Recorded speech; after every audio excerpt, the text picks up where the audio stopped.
Bonjour à tous. Nous allons donc étudier notre paracha de la semaine, parachat Shoftim.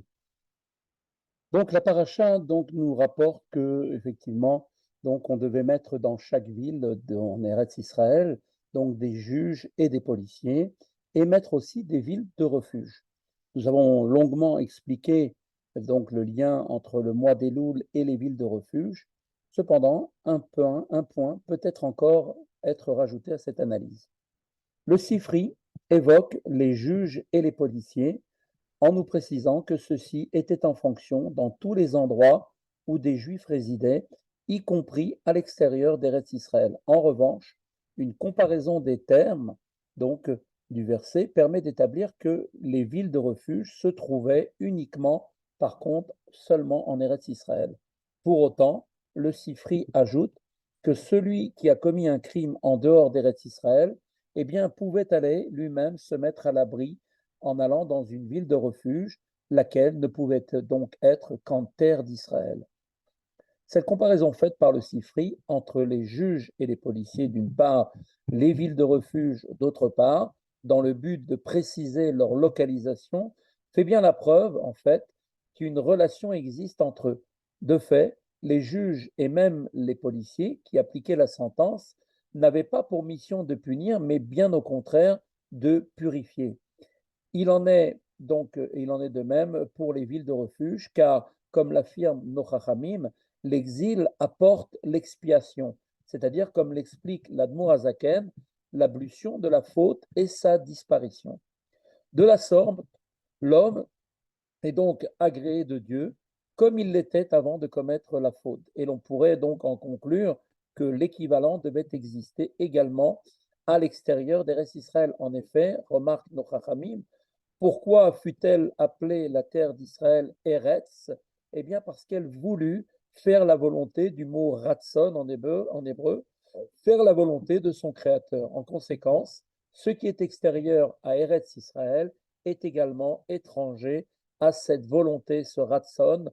De plus grande précaution aurait donc dû être mise en place dans ces endroits. Or, s'il y avait à l'extérieur d'Eretz Israël eh bien, des juges et des policiers, malheureusement, on n'y trouvait pas de ville de refuge. La Teshuvah a deux aspects. Elle est un regret du passé et une ferme résolution pour l'avenir. Car quand le regret est-il sincère? Eh bien, lorsque celui qui l'éprouve s'engage à partir de maintenant à modifier son comportement. À l'avenir, si ce n'est pas le cas, à quoi bon regretter ce que l'on a fait? N'est-on pas comparable à ce que nous dit la Gemara, à celui qui prendrait un bain rituel pour se purifier en tenant un reptile totalement impur dans la main? C'est pour cela, nous dit le texte, que les villes de refuge se trouvaient uniquement en Eretz Israël. En effet, le regret éprouvé par celui qui reste à l'extérieur du pays, qui voulut faire la volonté de son Créateur, eh bien, sa volonté est sans valeur. Pour les mêmes raisons, celui qui avait commis un crime à l'étranger pouvait se rendre dans une ville de refuge en Terre Sainte, en Eretz Israël, le pays qui veut faire la volonté de Dieu, et là, l'exil lui était effectivement salutaire, mais à la condition qu'il se déroule uniquement en Eretz Israël, c'est-à-dire comme il est dit, il se réfugiera là-bas, sous-entendu en Eretz Israël. À l'opposé, il y avait également des juges et des policiers à l'extérieur d'Eretz Israël. Les Nochachamim nous disent en effet, tu ne jugeras pas ton prochain avant de te trouver toi-même à sa place. Or, les juges d'Eretz Israël ne peuvent pas avoir connaissance des difficultés et des foiles que l'on doit affronter dans les autres pays et donc des efforts que l'on doit fournir et des épreuves que l'on subit pour chaque action, pour chaque parole et pour chaque pensée. D'où l'importance de mettre des juges qui soient du pays même dans lequel les Juifs se trouvent. Il est précisé qu'Eretz Israël est le pays vers lequel toujours sont tournés les yeux de Dieu, comme il est marqué Mireshit Hashana Adacharit Hashana Ene Hashem El Eretz Israël. Les yeux de Dieu sont du début de l'année à la fin de l'année. Celui qui y réside est donc incapable de comprendre la situation des autres pays. C'est pour cela qu'il y avait donc des juges et des policiers partout dans le monde entier afin de juger également ceux qui se trouvent à l'étranger. Il est dit que le Hadmour Haïm le fils du Hadmour Azaken, et le Tzemar Tzedek, le troisième de Rabbi de Lubavitch, cessèrent pendant un certain temps d'accorder des entrevues, des yechidout, à ceux qui venaient les consulter, puis qu'ils recommencèrent à le faire. Alors on leur demandait quelle en était la raison, et ils donnèrent la réponse suivante. Lorsque l'un ou l'autre recevait quelqu'un qui s'interroge sur la manière de réparer sa faute, eh bien, le rabbi devait trouver en lui, sous une forme bien sûr beaucoup plus fine et spirituelle, l'équivalence de cette faute. Et c'est uniquement à cette condition qu'il pouvait ensuite lui donner une bonne réponse. Or, on vint présenter une situation particulièrement basse et le rabbi, les rabbis, donc, ne purent trouver l'équivalent en eux, pas même sous la forme la plus fine spirituellement. Et donc, puisqu'ils n'étaient plus capables de trouver en eux, pour pouvoir donner une réponse valable, eh bien, ils décidèrent en attendant de ne plus recevoir personne. Ceci est rapproché et peut être rapproché de la parole divine adressée à Moshe Rabbeinu. Lors de la faute du veau d'or, Dieu lui dit, va, descends, l'air raide, qui amcha shichet, car ton peuple s'est corrompu. Moshe se trouvait alors lui-même dans le degré le plus élevé du ciel. Il était dans une situation où il ne mangeait pas de pain, ne buvait pas d'eau, et les Bnei Israël, à l'opposé, se trouvaient dans la situation la plus basse.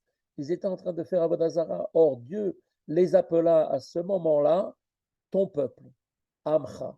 Et c'est ainsi que Moshe put se lier à eux et ensuite, bien évidemment, comme on le sait, plaider leur cause. De même, le Hadmour Azaken dit dans le Bad Kodesh qu'il ne souhaite pas être jugé par des anges, ne veut pas s'en remettre à eux. Il demande à Dieu que mon verdict soit prononcé devant toi, que tes yeux voient dans la droiture.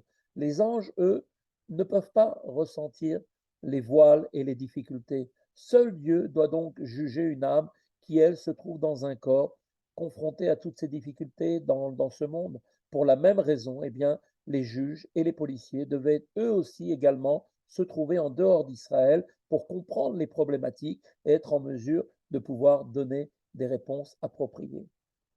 Toutes les villes de refuge, comme on l'avait vu, étaient en Terre sainte, mais des différences existaient cependant. Certaines étaient établies sur l'autre rive du Jourdain, là où les assassins sont nombreux, comme le dit le Passouk.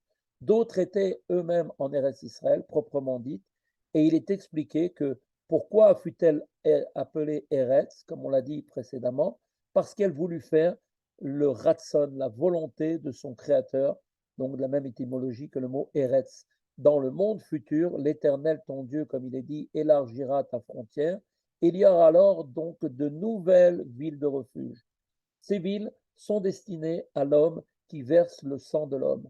Or, on peut, on peut le faire de différentes manières, ce fait de verser le sang, à différents niveaux. Dans le monde futur également, il faudra servir Dieu et l'absence de ce service est donc également envisageable à un stade beaucoup plus élevé. Alors il restera encore possible à ce moment-là de verser aussi le sang de l'homme de la sainteté. Et en fait, en l'homme, il y a des forces du mal, et c'est pour cette raison, c'est pour cela que les villes de refuge sont bien évidemment nécessaires. À chaque stade, on peut imaginer le contraire de ce qui doit être obtenu, c'est-à-dire on peut ressentir un manque en fait compte tenu du niveau que l'on a acquis.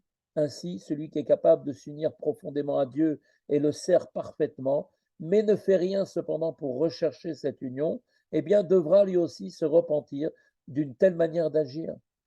Il en va de même maintenant concernant le bilan moral du mois de Elul, qui d'une certaine façon est, comme on l'a vu, un refuge. Chacun doit l'envisager selon son propre niveau. On doit analyser toutes les pensées, les paroles et les actions que l'on a eues au cours de l'année qui vient de passer, se demander maintenant si elles étaient bien conformes au Shulchan Aruch, si elles dépassaient Mishurat Adim, comme on dit, la ligne de la loi, et si l'effort nécessaire a bien été investi comme il se doit. Si ce n'est pas le cas, eh bien, la teshuva s'impose. Il en est ainsi non seulement pour ceux qui exercent une activité professionnelle, comme on dit, les Baal Baït, mais aussi pour ceux qui se consacrent durant toute l'année à l'étude de la Torah et de la prière, ceux qui sont dans l'attente de l'étude. ceux-là aussi doivent se réfugier dans le mois de Elul, à Betser dans le désert, c'est-à-dire dans la Torah, dont il est dit qu'elle fut donnée dans le désert et par la prière. Nous avons évoqué le 18 Elul, comme l'avait dit le rabbi précédemment dans plusieurs discussions, et il avait expliqué la pratique en usage dans le pays, c'est-à-dire aux États-Unis, selon laquelle on ferme les yeshivot en Elul et en Tishri, de sorte que les élèves s'en retournent chez eux. Alors une telle manière de faire, avait dit le rabbi, sont en fait à l'encontre même de la Torah et même de la rationalité. Il est dit qu'en Elul, on diminue son étude de la Torah et de ses commentaires afin de se consacrer beaucoup plus intensément à la Teshuvah. Or, au lieu de cela, qu'est-ce qu'on fait? Eh bien, on rentre chez soi. Il est également là un enseignement pour ceux qui ont une activité professionnelle. Même s'ils se consacrent pleinement pendant le reste de l'année, ceux-là doivent se réfugier pendant le mois de Elul, eux aussi, au moins à partir du 18 Elul, lorsqu'il reste encore exactement 12 jours correspondant aux 12 mois de l'année, ou encore pendant les jours de Slichot. En effet, il y avait également des villes de refuge sur l'autre ville du Jourdain. Eux-mêmes, ces gens, se rendront eux aussi, bien qu'ils ont une activité professionnelle, dans un lieu lié à la crainte de Dieu, par exemple dans une yeshiva. C'est là maintenant qu'ils éliront domicile pendant cette période. Il est dit que il se réfugiera là-bas. Cela sous-entend que l'on pourra aussi ainsi fuir ses préoccupations du reste de l'année et s'installer dans une ville de refuge. Le Zohar nous dit que la Mishnah est le lieu où Moshe est enterré. De même, on s'enterrera soi-même dans une ville de refuge. L'idée introduite par l'enterrement est celle qu'évoquent nos Chachamim et qui disent à 100 ans, ben Mea Shana, comme disent les Perkei Avot, on est considéré comme mort, Kemet. Ayant donc maintenant disparu du monde, celui qui est donc parvenu à cet âge des 100 ans a pleinement donc utilisé les 10 forces de son âme, comprenant chacune d'entre elles 10 niveaux, donc 10 fois 10, 100. Et donc cet homme-là a donc effectivement maintenant disparu du monde, c'est-à-dire qu'il ne subit absolument plus le voile du monde. Il peut donc avoir de longs jours et de bonnes années car il n'a plus rien, absolument plus rien à craindre. L'enterrement, eh bien, est le moyen d'obtenir la séparation des 4 éléments fondamentaux de la matière qui sont dans le corps, que sont le feu, le vent, l'eau et la terre, et tous, dès lors, peuvent réintégrer leur source, ainsi qu'il est dit, tu es poussière et tu retourneras vers la poussière. De la sorte, la terre elle-même se soumet à Dieu, et c'est de cette façon que l'on pourra bâtir l'attribut de royauté céleste le jour de Rosh Hashanah, où nous allons couronner Akadosh Baruch Hu en tant que loi, en tant que roi. Quel est maintenant l'enseignement pour chacun d'entre nous? Eh bien, le bilan moral du mois de Elul nous permet donc de se réfugier là-bas. Et donc, grâce à lui, grâce à ce bilan que l'on va faire en toute sincérité, eh bien, on pourra effectivement être inscrit et scellé pour une douce année, être béni par des enfants, la santé et la prospérité matérielle, comme disait le Baal Shem Tov, qu'il avait lui-même appris de son maître Achia Shiloni, que chaque jour, à partir du 15 Av jusqu'à Rosh Hashanah, on se doit à tout moment, plusieurs fois, même dans la journée s'il le faut, chaque fois qu'on rencontre un autre juif, lui souhaiter Shana Tova Umtuka, donc avec bien sûr Ktiva Vechatima Tova, avec une écriture et que l'on soit scellé. Tout cela se passe pour le bien et avec le plus grand bien qui peut nous arriver, c'est-à-dire le dévoilement de la Géoula finale avec la venue du Mashiach et de la reconstruction du troisième Beth Amikdash. En attendant à tous un grand Shabbat Shalom et à très bientôt.